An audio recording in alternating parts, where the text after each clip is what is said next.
Welcome to The Bitter Witness.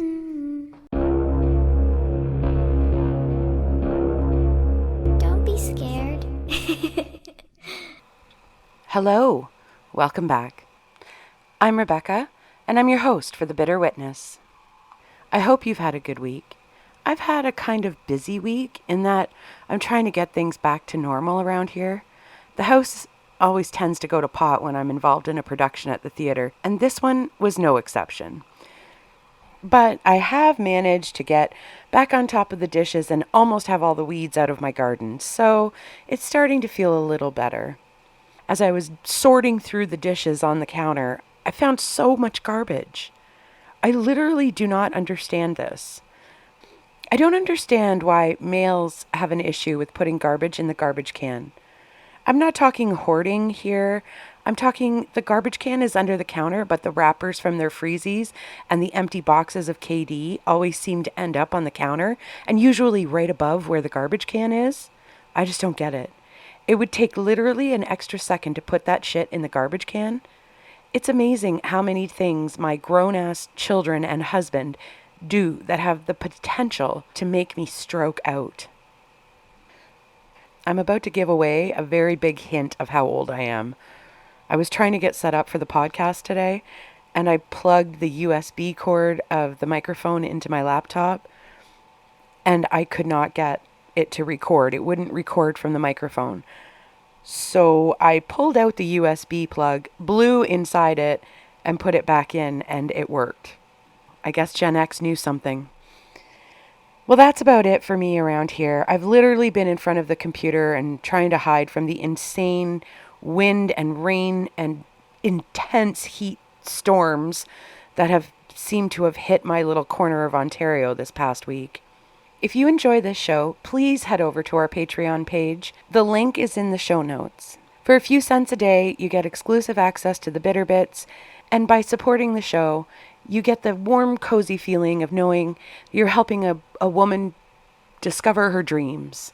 I don't know. Does that work? Does that make any of you want to go over and support me? I had to try. If you're listening on Apple Podcasts, please give us a 5-star review. It really helps the show. You can also support us on Spotify, and you get the same exclusive access to the Bitter Bits and the same warm, cozy feelings, knowing that you're supporting a woman to discover her dreams. Did it work that time? Anyway, that's enough of the business. The dogs are sleeping behind me, so puppy ASMR will be brought to you by both Miley and Piper today. So grab a cup of tea, maybe put a shot of whiskey in it, because this is a doozy this week.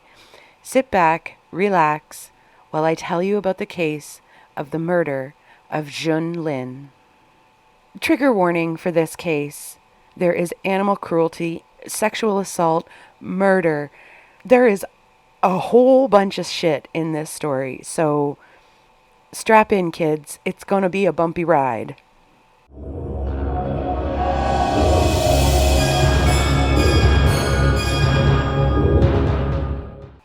As always, I want to give the victims in the case top billing. Jun Lin, and to all his family and friends and those who loved him, I acknowledge you and send my love to you wherever you may be. The following is a family impact statement. I do not know who I am supposed to be talking to, who will listen to this or read this, but I do need to say something. For me, for Lin Jun's mother, for Lin Jun's sister. My brave son, smart son, laughing son, caring son, adventurous son, handsome son, strong son, popular son, gone. And I will always miss you, Lin Jun. The night Lin Jun died, parts of many other people died in one way or another. His mother, his sister, and me, his friends, Lin Feng. In one night we lost a lifetime of hope, our futures, parts of our past. I have trouble thinking of other things, to concentrate. Lin Jun's mother is not right anymore, has not smiled or laughed much since May 2012, and will never work again. Lin Jun's sister has tried to take care of her mother, but she too is unable to work, is sad. She has too much responsibilities now for someone so young. I hope one day she is better. My memories of Lin Jun do not stop at his youth, but now I see those memories through his death. How he died, how he must have suffered, how humiliating his death has become with a movie, post office packages, and only the accused story that it was not his fault and the fault of government agents.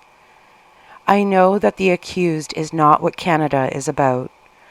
Lin Jun loved China, but was also drawn to Canada, to live in Montreal, in French. I have spent now more time in Canada, and now know why my son wanted to live here.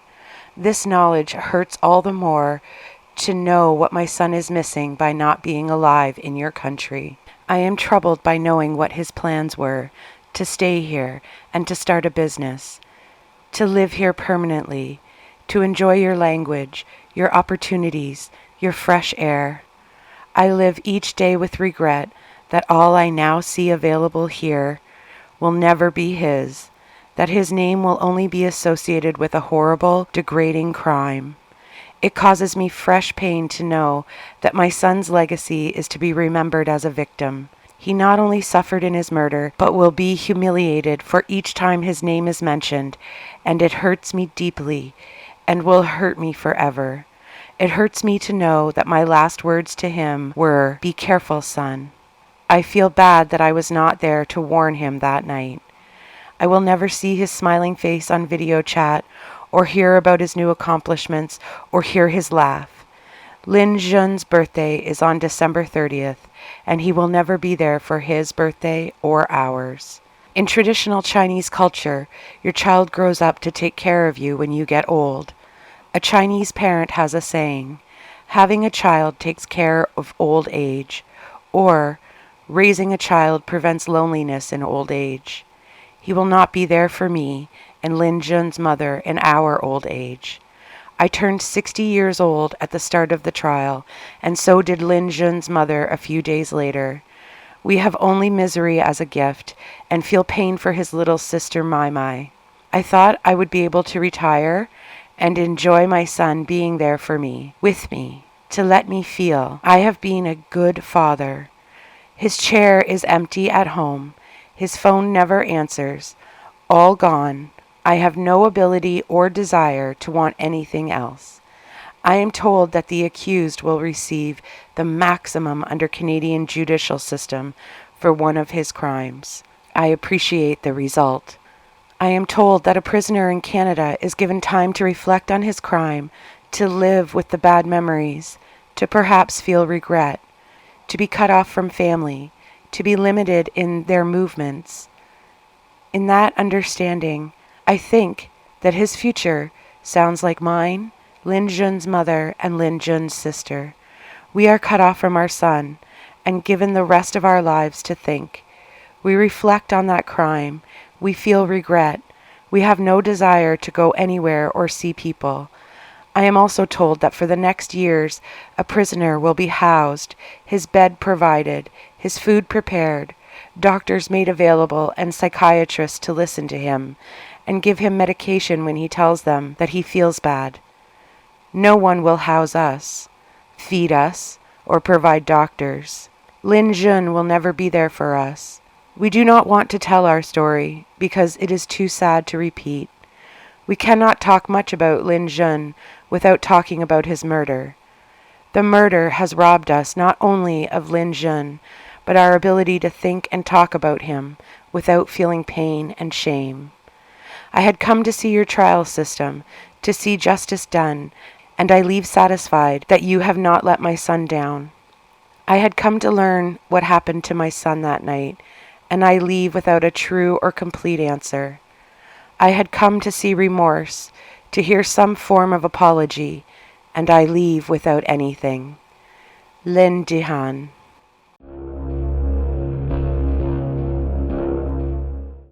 Jun Lin was born on December 30th, 1978. to parents Jun Lin, his father, and his mother Ziggy Du. The family lived in Wuhan, the capital of Hubei province in China. He had come to Canada in 2010 with the intention of starting a new life here and to study computer engineering at Concordia University in Montreal, Quebec. He was the first in his family to attend university. Jun's parents stated in an interview that he excelled in school, finishing second overall in his high school in Wuhan. He moved to Beijing, and in 2008, he was chosen to serve as an ambassador for China as it hosted the Summer Olympics. He was stationed at the beach volleyball site during those Olympics. His parents still keep his badge that he wore. Jun became determined to travel to Canada. He studied French and learned everything he could about the country from the internet. When he informed his parents of his decision, they tried to dissuade him, dreading the idea of their son moving so far away. His father stated, "I told him many times, Beijing is a very nice city. You are living a very good life here. Why do you want to go to Canada?" But Jun was determined, and his parents respected his choice. Jun and his dad spoke through messages on the internet almost daily. Jun continually told his father that he was enjoying life in Montreal, and in those messages, Jun continually told his father that he was enjoying his life in Montreal. Jun was such a wonderful human that he had naturally made a great group of close-knit friends, just as he had done in Wuhan. And he had also managed to find a part-time job at a convenience store. His father stated, "I told him you should study hard, work hard, but especially you should be careful with the city." Jun always told his father, "Yes, I know that." Jun's mother stated in the same interview that Jun was a very outgoing person his entire life. When he was in Beijing, he had a lot of friends, so wherever he was, his friends were very, very happy. She said that in China, the pistachio is known as the happy nut, and it is used as a term of endearment for someone who brings others joy. To his friends, Jun was pistachio. One of Jun's friends, Da Hei Fu, described him as a gentle person who was committed to his studies. He worked hard. He just wanted to be a member of society, of the country. He lived near the downtown campus and then eventually moved to a new apartment in Montreal's Côte des Neiges. He moved about a month before he went missing. One of Jun Lin's friends became increasingly worried as they had not heard from Jun in a few days. He hadn't shown up at work either, and he had never missed a day of work since he was hired the previous August. So his friends and his boss knew something was wrong. One of his friends went to his new apartment and asked the superintendent to open the door to Jun's apartment. There was no sign of a struggle, and everything seemed to be intact and in its place. Jun Lin's friend then called the police to report his friend missing. Jun Lin had only been in Canada 2 years when this horrific murder took place.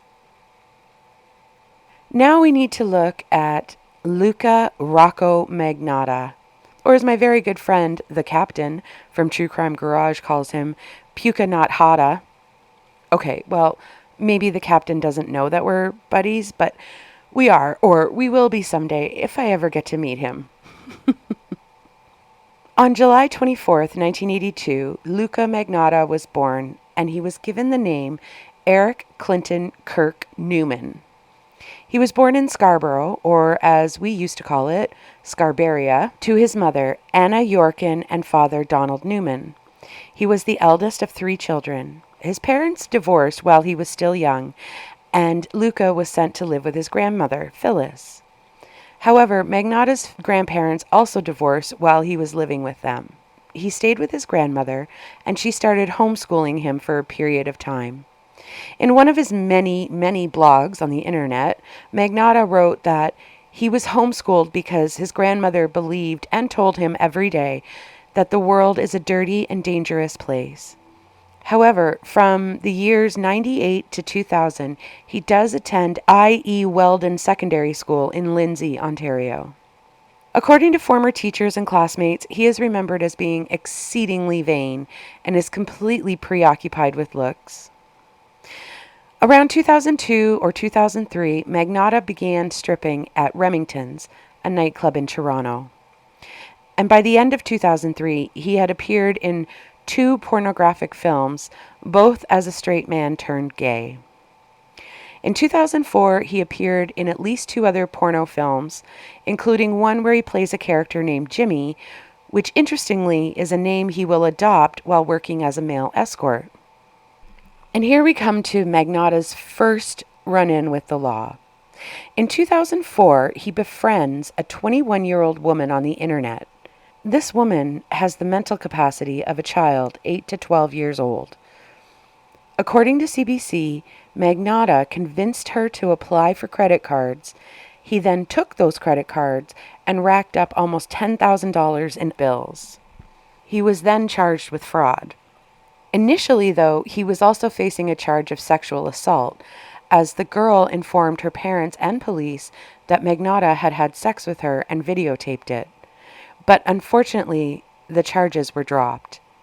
If I had to make an educated guess, knowing what I know about the Canadian legal system, the Crown most likely did not think the victim would make a good witness given her mental capacity and fragility. And more likely than not, the victim's parents probably didn't want to put her through a horrible cross-examination in court.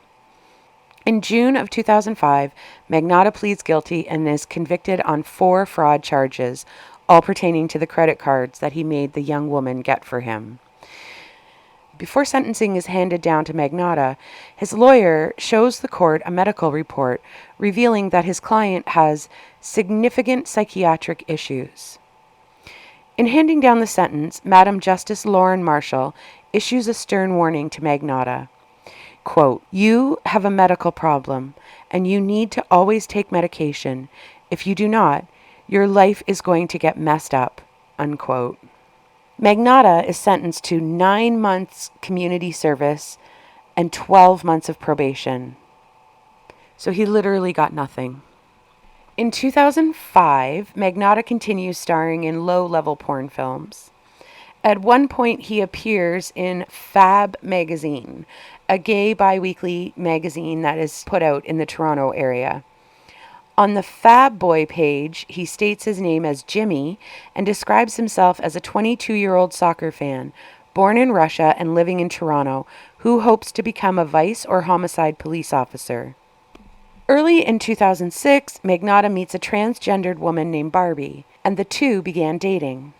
In an interview with the Fifth Estate, Barbie stated that Magnotta told her he wanted to become famous one day. He would always beg me to take pictures of him. Barbie stated that his apartment was literally a shrine to himself, with pictures of him all over the place. In April of that same year, Barbie breaks off the relationship with Magnotta. In that summer, Magnotta legally changes his name to Luka Magnotta. Throughout 2007-2008, Magnotta continues to try and make a name for himself. All he was focused on was being rich and famous. He auditioned for the reality show Cover Guy, telling the judges, "Some people say that I am devastatingly good-looking." The judges reject him. I've heard this audition interview, and just by hearing his responses to the judges, you know he is an arrogant POS and has very low self-esteem. Every time the judges say something to him about his appearance, he immediately offers to change himself to do whatever they say they wish he had. It's actually pretty pathetic. You can tell he is just absolutely, completely desperate to get on TV. In February of 2008, he tries out for the reality show Plastic Makes Perfect. In the interview for this show, he says, "I've had my nose done, I've had 2 hair transplants, and I'm planning on having muscle implants in my pecs and my arms." Just more proof of his arrogance and vanity. I've also heard this interview, and he discusses how in his porn career he can't do the movies if he looks like a 50-year-old man because he's balding. He says it's actually embarrassing when the girls on shoot say, "Hey, getting a little thin up on top, Luka." He states a number of times through this interview, it's all about looks, and I can't attend an event or do a red carpet if I don't look perfect. This guy makes me want to vomit. He is such an absolute shit pig. At some point in 2008, Magnotta decides to try and paparazzi himself into the spotlight to get his fame. And so he starts posting comments about himself on a page like Facebook or whatever. And then he uses another profile that he's created to go on and deny them or boost the rumors that he's posted about himself. And twice in this year, he loses the battle with Wikipedia to keep a page up about himself.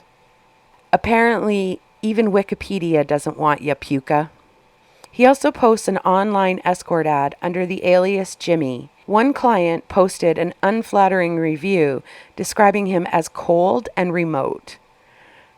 Buddy, whoever you are, you should be thanking your lucky stars that you got away from this psycho.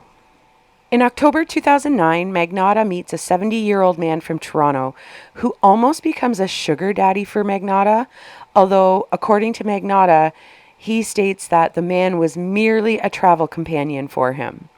Together, they visit Russia, Italy, and France. The man stated in an interview that he and Magnotta met at a pickle barrel in Toronto. The man stated that Magnotta walked in as if he was on a stage or as if he was on a ramp for modeling clothes. In 2010, Magnotta's online postings started getting darker. On his Facebook page, he posted a link to a video called 3 Guys, 1 Hammer that shows a man being viciously beaten to death.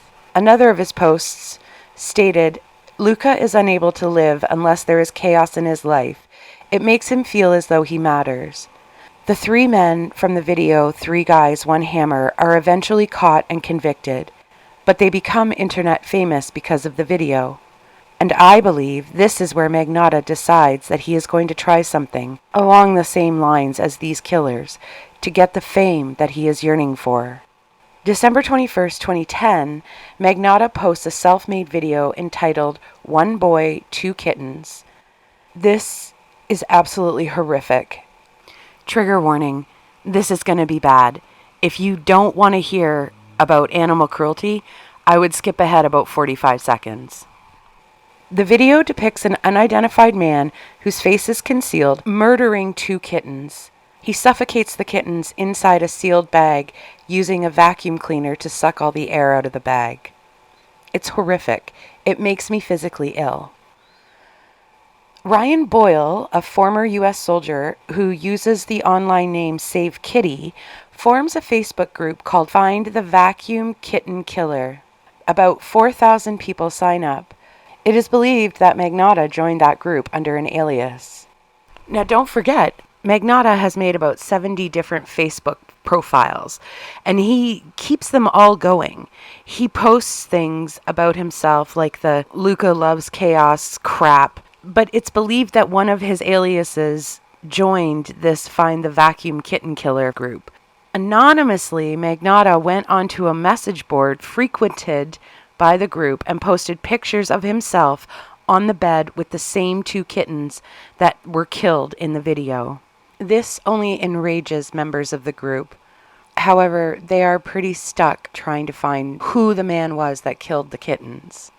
On January 4th, 2011, Magnotta, who is now in New York, contacts a lawyer, Romeo Salta. He was convinced that the quote-unquote animal activists were closing in. So Magnotta asks this lawyer to check if there are any arrest warrants pending on him. There aren't any.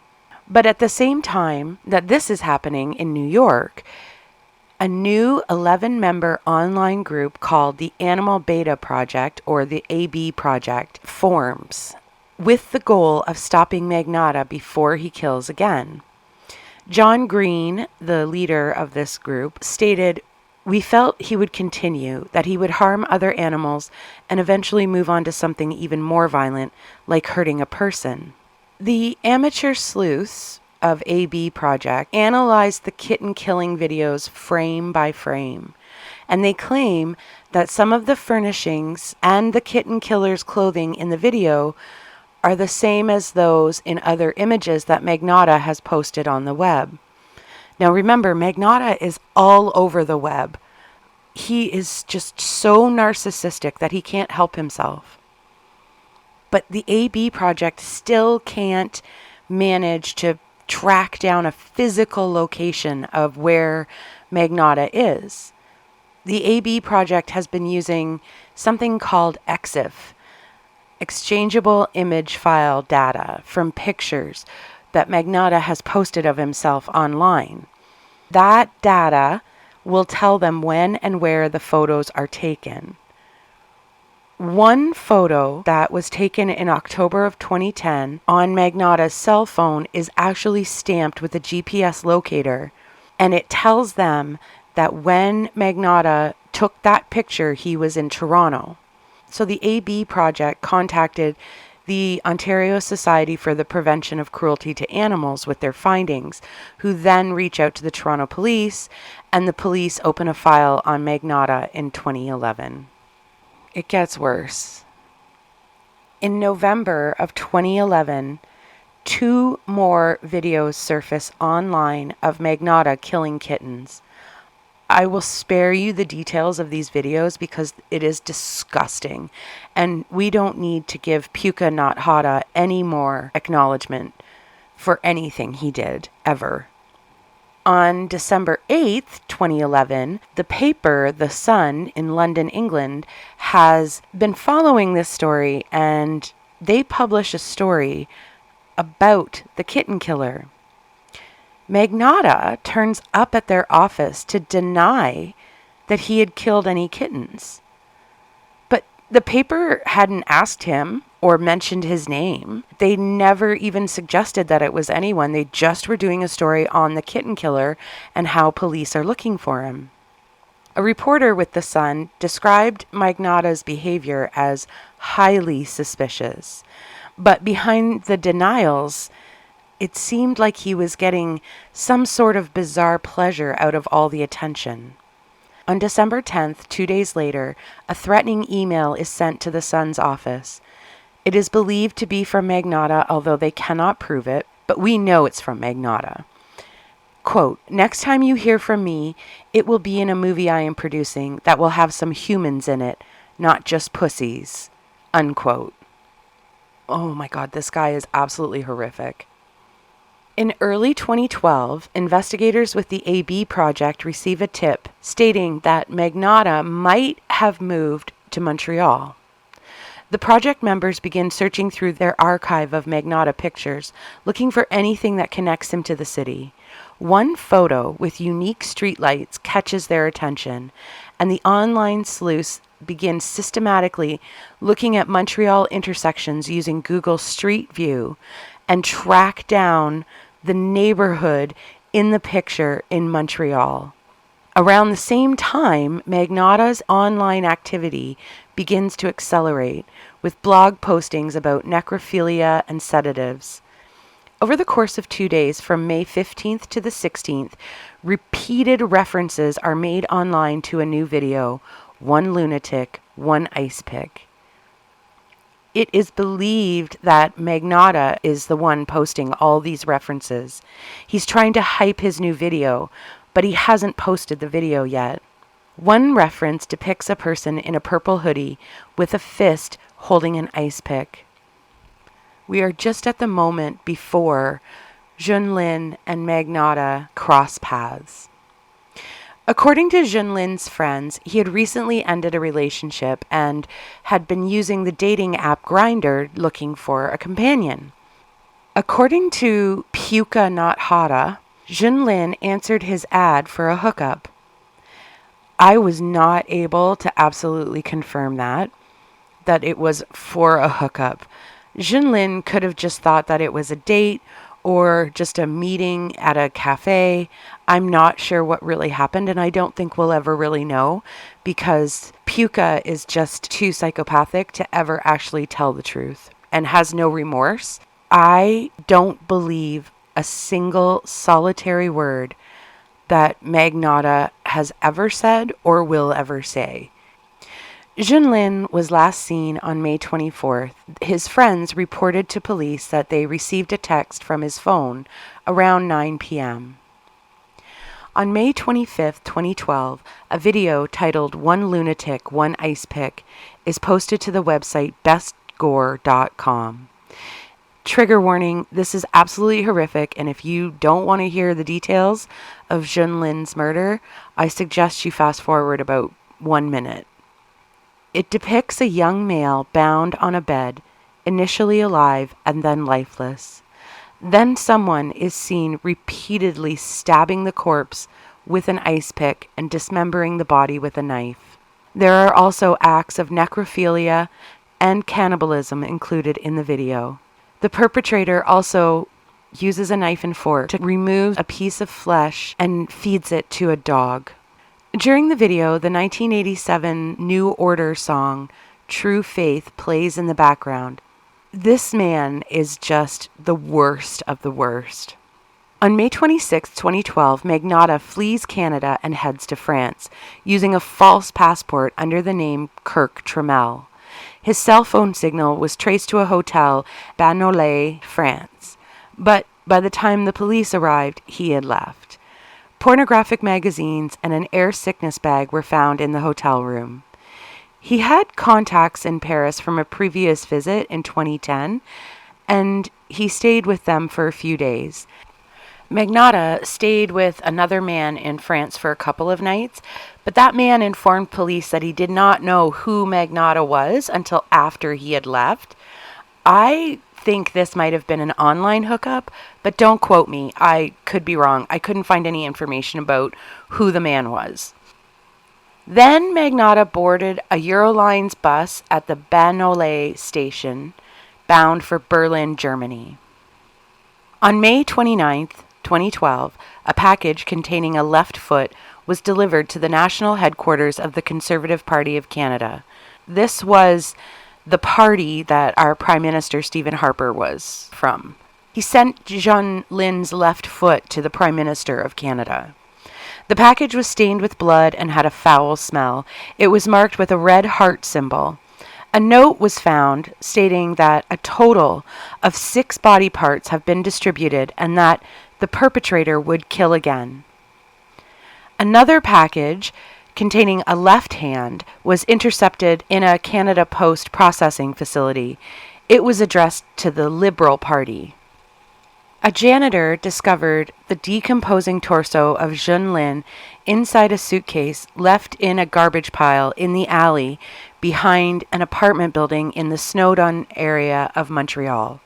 After searching the scene, police recovered human remains, bloody clothes, papers identifying the suspect, as well as sharp and blunt objects from the back alley of the apartment building. Footage from surveillance cameras inside the building showed Magnotta bringing numerous garbage bags outside, and Magnotta was also captured on video at the post office in Côte-des-Neiges, Montreal.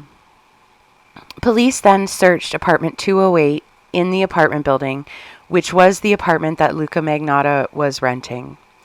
The apartment had mostly been emptied before he left, but blood was found on many different items, including the mattress, the fridge, the table, and the bathtub.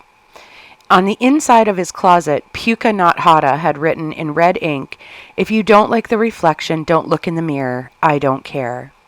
On the same day, Jun Lin is reported missing to the police by his friends. On May 30th, the police identified the suspect in the case as Luka Rocco Magnotta. Police also confirm on this day that all the body parts belong to the same individual. On the very next day, May 31st, Interpol issues a red notice for Magnotta as it was requested by the Canadian authorities. And so, because of this, Magnotta's name and photo were displayed at the top of the homepage of the Interpol website.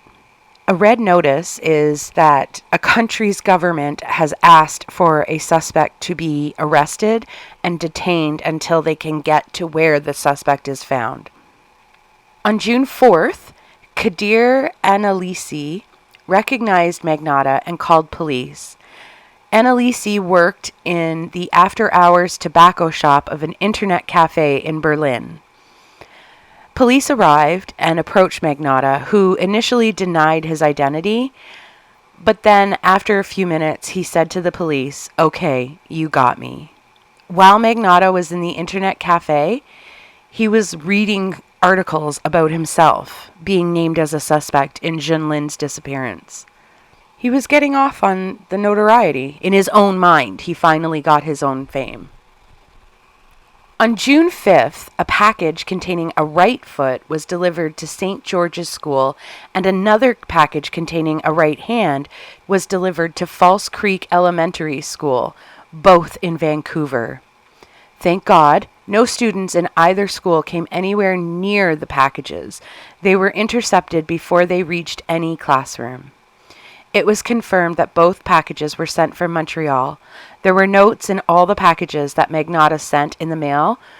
However, police have never released what was on those notes as of yet.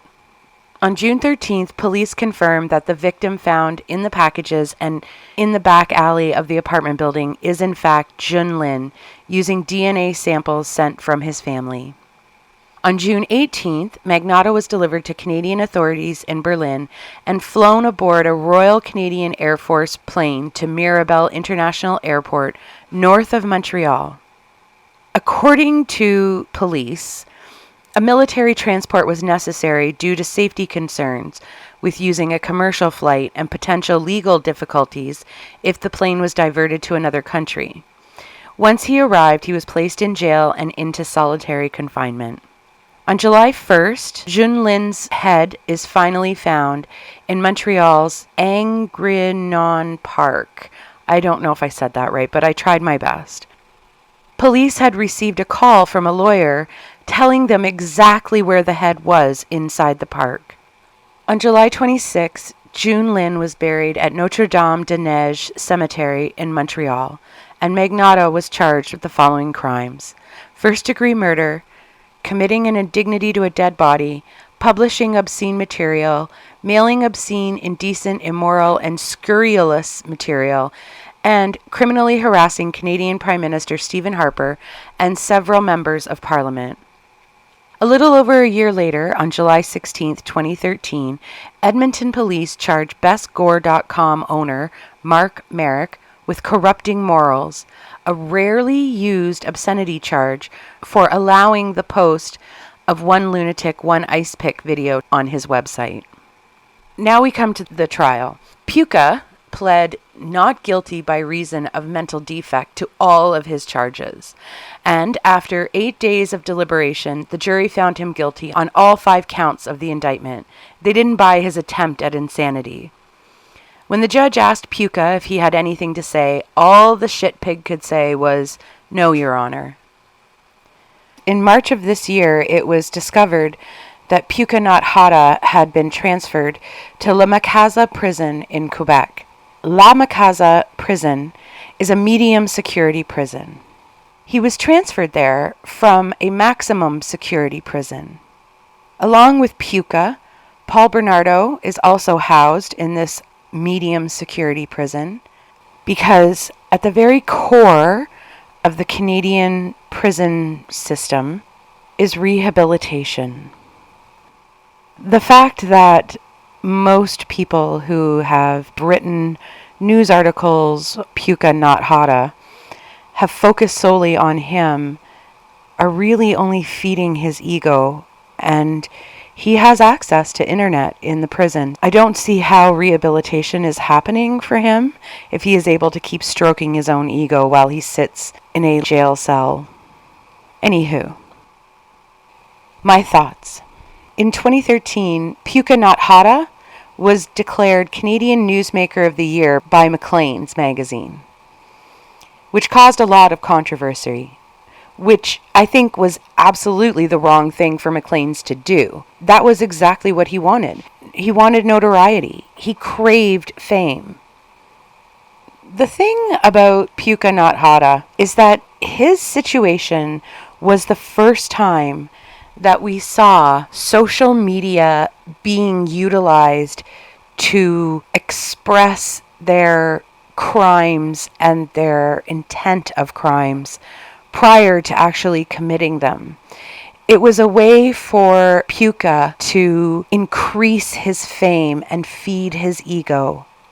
He knew he didn't have enough time to commit as many murders as, say, Ted Bundy or the Son of Sam. Because of the advancements of science and technology, he knew he would be caught very, very fast. He also knew that he would be caught because he wasn't smart enough to figure out a plan to get away with it. For him, knowing that thousands, possibly hundreds of thousands of people viewed the video of him committing this disgusting, heinous murder, somehow he gained pleasure from it. And that's where the sickness comes in to his mind. Now, speaking of sickness, the fact that he tried to plead the insanity defense has been quite a bit of a controversy as well. However, I believe that a person could be a psychopathic, narcissistic human with mental disorder or mental disease. He had been diagnosed. He was on medication. But he also was able to plan, carry out, try to conceal, and flee from his crime. The whole point of an innocent by way of mental defect, the whole purpose of that argument in court is to prove that the person who committed the crime was unaware of what was right and what was wrong at the time that the crime took place. In this case, it was a moot point because he knew that it was wrong. Otherwise, he wouldn't have tried to conceal the body. He wouldn't have hid the body, and he wouldn't have fled.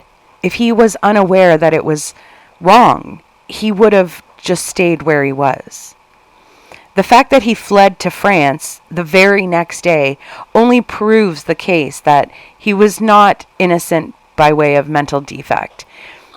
He was guilty, and yes, he had a mental disorder, a diagnosed mental disorder, but there are millions of people in the world right now who have diagnosed mental disorders, are taking medication for those mental disorders, but still know what is right and what is wrong. This man is an absolute horrific psychopath. The fact that he could do those things to kittens, I can't even talk about what he did to those kittens. It breaks my heart. I step on my cat's tail and I am in tears, apologizing to Bentham and begging for his forgiveness, although it was as he claws my chair right now. Did you hear that? That was him clawing my chair. And I'm sitting here talking about how much I love him. Ugh. I'm down on the floor and I'm petting him and I'm cuddling him and please forgive me, I'm so sorry. Mommy didn't mean it. It takes an absolute shit pig type of person to be able to do the things that he did to animals and to do what he did to a human being. There is no remorse. There was no apology. There was no call for help. All there was for Luka Magnotta was inflating his own ego, hyping up his videos to see the reactions that people would give him. Because in his mind, in his sick, twisted fucking mind, he was gaining fame, which is what he coveted. My heart goes out to Jun Lin's family, to his mother, his father, and his sister, as well to all his friends who loved him. And I only hope that when people think of Jun Lin, they can think of this wonderful human who came to Canada because he wanted to try something different. He wanted to try something new. And he fell in love with Canada and how beautiful it was and how accepting we are. It is a great place to live. I might be a little biased because I am Canadian, but I love my country. Canada offered him the freedom to be who he honestly, truly was, with no judgment. But sadly, we also allowed Luka Magnotta to fester and to spread like an oozing boil on the ass of society. Qingming is the annual Chinese festival of a day for remembering the dead. In English, the festival is known as Tomb Sweeping Day. Qingming always falls on the first day of the 5th solar term of the traditional Chinese calendar, which is the 15th day after the spring equinox. This coming year, this festival falls on April 4th. As is the custom, family and friends of the person who has passed visit the burial site of their loved one and clean the tombstone. They will bring food as offerings and then will burn paper, symbolizing money, cars, and servants at the gravesite as a gesture to ensure their loved one has everything they need in the afterlife. After these rituals are completed, the family will kneel before their loved one's grave in patriarchal order, and then will feast on the food that they have brought with them. But for the family and friends of Jun Lin, no amount of offerings can ever fill the void left by Jun Lin's shocking murder.